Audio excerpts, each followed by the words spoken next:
Hello everyone, welcome to my channel Satyamshakti, Astro and more. You're talking to Satyamshakti, and today I am going to discuss or share a very important information about chakras. Chakras being a word which has been immensely used by Westerners and people who are associated with Tantra and people who are associated with spirituality. So there's actually a lot of confusion about chakras. So I thought of making this particular video because my next workshop is going to be around energy centers in your body. And I'm not going to use the term chakras, rather I'm going to use chakras as the energy centers. Okay, so what exactly do we understand by chakras? Are they scientific or do they have a physical presence in our body? We will have a discussion around it. So, chakras are basically a product of our imagination. Okay, there is no physical existence of chakras. So, there isn't a lot of reliable information in the world of English literature regarding the chakra system. Okay, but most of the authors have tended to curl the source text to present the chakra system as something which is physical, which is objectable, which is a verifiable reality. Some have even used the pictorial descriptions and depictions like the anahata chakra, which is located in the heart and is like in green in color. But according to the Shaiva Tantra, the system which originated the concept and the construct of the chakras, okay, the original Sanskrit doesn't teach about any structure of any reality, okay, but rather gives us a perception and a practice which is particular to the path of yoga.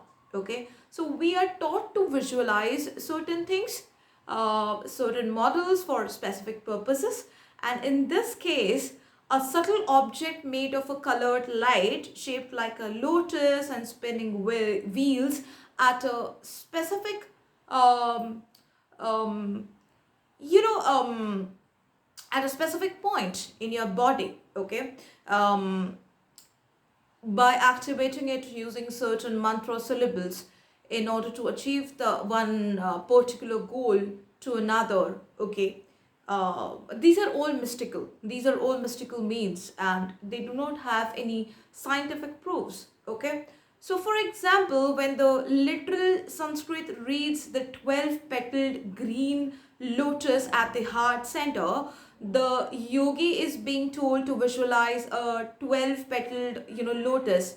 Not that a 12 petal lotus actually exists in reality, but it actually means that you are focusing, you are targeting your heart center as an objective fact, as an objective reality at that moment, to open certain things about yourself, like your emotions, for example. It is a very glaring distinction probably, and one that has been overlooked probably far too often, and to the detriment of the spiritual communities that speak about higher wisdom basically. Okay, so the main purpose of this particular chakra system, according to the Tantra mystics, is to function as an approach to guide or use nyasa, okay, which is the art of assigning or locating a particular deity or divinity inside the body. Okay, and by we intentionally install these mantras and the deity energies to that specific point of the subtle body, and this foundational teaching is the root of the most mystical systems, so not just yoga or tantra. Okay, so the primary teaching at the beginning of the spiritual journey is that we're already that we are seeking. Okay, the fundamental premise basically being that of the god or the original source is the prime originator of our being in the first place, and it is the purpose of that practice to overcome the challenge of samsara, the impressions which wheel within ourselves over our minds to hide this original knowledge of our divinity. Okay, so it was said by the sages and the saints that with every karma, and good or bad, they get stored in the different nadis of the body, in the different nervous systems in the body, okay, and different organs of our body. And that became the source to define the energy centers, that became the source of the chakra system, and they became the original knowledge to reach out to the divinity. Okay, so hence the conscious or the intentional replacement of divinity was replaced basically by the awakening of the original innocence. And it was changed completely. It was changed completely with chakras. So tantra, basically in tantra, each body part was represented as one of the divine source, and that got replaced with chakras. Okay, so they basically, your ignition to the freedom, to the true freedom towards the divinity was changed, was redefined in the form of chakras. Okay, so again, when we investigate the source text, okay, of the chakra system, we should understand that there are two things here. Okay, the mystical sounds of the Sanskrit alphabet, okay, which is located on these petals of all these chakras, they are of primary significance. Okay, and they represent a specific divine energy as well.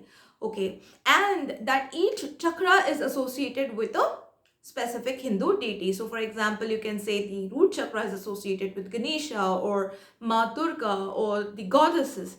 The sacral usually is associated with Brahma and Saraswati, and the solar plexus is associated with Vishnu Bhagwan. It is said that the heart chakra, the left hand side, is associated with Shiva and Parvati, the right hand side is associated with Vishnu and Lakshmi, and the central portion is the Shakti herself, the Ambema. Okay, and then from the throat chakra, we know that it is Nilkantha or Shiva.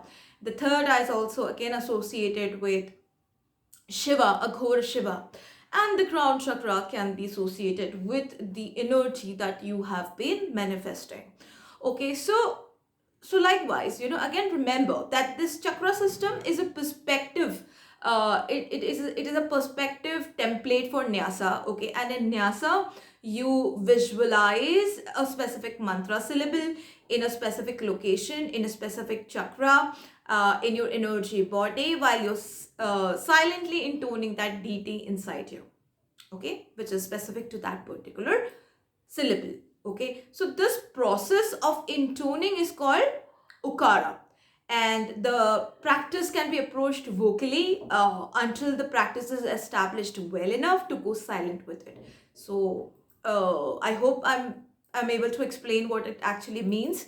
So while we are on this topic of the original perception of chakra visualization practice, which is also associated a lot with Kriya Yoga, okay, but I completely oppose this assumption thing. I completely oppose, reason being, ultimately you're being led towards Maya, something which you're visualizing. Yes, that can definitely help you in activating the energy system in your body, but it is like an objective reality. Okay, objective reality of the chakras and nothing else. So a lot of millennials, especially the teenagers, they're getting confused with this concept of chakras. Okay, so it is very important that we understand the meaning of chakras first and foremost before we go ahead with any kind of spiritual practice. And it might be very beneficial to consider further that this classical tradition, okay, which has handed down this wisdom, is a tradition which actually doesn't denies the existence of this objective reality altogether. Okay, so this part is very huge, and it's the entire foundation of the non-dual philosophy. Okay, so Shaiva Tantra not only denies an observer-based, concrete or enduring reality, but even questions that reality that we have. So the masses basically are in agreement over it. However, the coscience reality that we all call objective fact itself, the source of this mass distribution of the system, of this objective reality, of this widely accepted fallacies of the chakra system, is hailing and it's prevailing all over the globe now. Okay, so the answer is the chakras, they do not exist, period. And how could anyone anywhere ever empathetically even declare otherwise? If you believe in non-duality, how can even chakras exist in the first place? So if you cut up the body, you will not find a chakra. Very simple.